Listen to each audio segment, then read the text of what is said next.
د سپام د سټرکچر په اړه کې مونږ په ډیټیل باندې سټډي کړی دا هغه ویډیو موجود ده. اوس مونږ راځو د سپام د فنکشن په اړه کې چې سپام څنګه فنکشن کوي څه څه دی.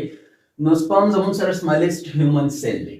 د سپام چې کوم سټرکچر دی په هغه کې څلور مونږ مین حصې ویلې، یو ته مونږ هډ، بل ته مونږ نیک، بل ته مونږ میډ پیس او بل ته مونږ ټیل ویلو.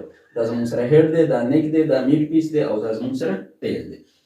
که هډ له مونږ راشو نو په هډ کې زموږ سره دوه سټرکچرز دي مینلی، یو ته مونږ اکروسوم وایو، بل ته مونږ نیوکلیس وایو. اکروسوم دا ریډ کلر کې چې کوم تاسو ته ښکاري نو دا اکروسوم دی. دا د سپرمیټډز د ګالجي اپریټس نه جوړ شوی وي او په دې کې انزایمز موجود وي. هغه انزایمز ته مونږ په شریکه باندې سپرمز لایسینز وایو او دغه سپرم لایسینس کې چې اسپیشلی کوم انزایمز دي نو هغې ته مونږ اکروسین، هایرورونیریز وغیره وایو. او دغه انزایمز په کار راځي زموږ سره کله چې دا سپرم په ویجاینا کې ډیپازیټ شي، یوټرس پاس کې، فلوپین ټیوب یا اوویډکټ ته لاړ شي او په هغه ځای کې چې کوم ایګ موجود وي د هغې نه چارچاپیره ممبرینز تاوي. د دغه ممبرینز په بریک ډاون کې، د دغه ممبرینز په شلولو کې د دې انزایمز رول دی. دغه ممبرینز چې کله وشلېږي نو د هغې نه بعد بیا دا سپرم چې کوم دی نو دننه ایګ ته تللی شي. بل پکې زموږ سره نیوکلیس دی. نو نیوکلیس پکې هغه نیوکلیس دی چې دا هیپلاید نمبر اف کروموسومز دي. دلته په دې بلیک کلر کې چې کوم ښکاري دا نیوکلیس دی. په دې کې 23 کروموسومز دي. 23 کروموسومز دا شي او 23 کروموسومز د ایګ شي نو واپس 46 کروموسومز برابر شي افټر فرټیلایزیشن. صحیح ده؟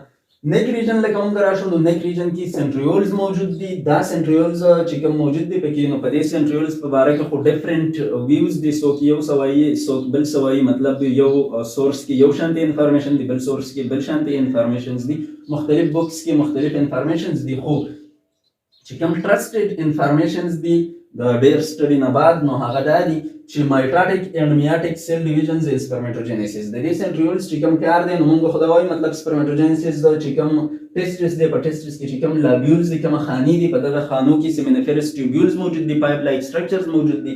دغه پایپ لایک سټرکچر که موږ کراس سیکشن واخلو نو د هغې اپیرنس داسې دی. نو دلته زموږ سره سپرمیټوګونیم موجود وي. په دې سپرمیټوګونیم کې چې کله مایټاسیس وشي نو ټایپ A سیل جوړ شي، ټایپ B سیل جوړ شي. ټایپ A سیل چې کوم دی نو هغه ځای واپس ریکور کړي او ټایپ B سیل د لیومن طرف ته د خالي ځای ته چې کوم دی نو خالي ځای طرف ته پوش شي ورو ورو.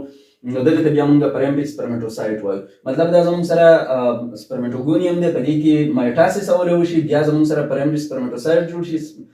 پرایمري سپرمیټوسایټ په ریزلټ کې زموږ سره چې کوم دی نو د هغې نه بعد بیا سټل وشي، میاسیس 1 وشي. د میاسیس 1 نه بعد بیا زموږ سره سیکنډري سپرمیټوسایټ جوړ شي. په سیکنډري سپرمیټوسایټ کې بیا میاسیس 2 نو سپرمیټډز جوړ شي او د سپرمیټډز نه بیا د سپرمیوجینیسیس پروسس په ذریعه باندې سپرمز جوړ شي. نو مونږ دا خبره کوو چې کوم مایټاټک ډیویژنز دي او کوم میاټک ډیویژنز دي نو دا د دې سنټریولز په وجه باندې پاسیبل دي، کوم چې په دې سپرم کې اوس موجود دي. که فرض که دا سنټریولز نه وي نو دا سپرمز به نه وي جوړ شي. د دې نه بعد زموږ سره چې کوم دی سپرم ټیل، که فرض که په دې سپرم کې دا سنټریولز نه وي نو دا ټیل به نه وي جوړ شوی، ایکزیل فیلمنټ اف د ټیل به نه وي جوړ شوی. دې نه علاوه زموږ سره چې کوم دی لینکینګ سپرم ټیل ټو دی هیډ او مطلب دا کوم چې ټیل ریجن دی زموږ سره دا د هیډ سره په لینک کولو کې، په کنیکټ کولو کې هم د دې رول شته. اسټابلیشینګ د مایکروټوبیول ارګنایزیشن سنټر اف دی زایګوټ.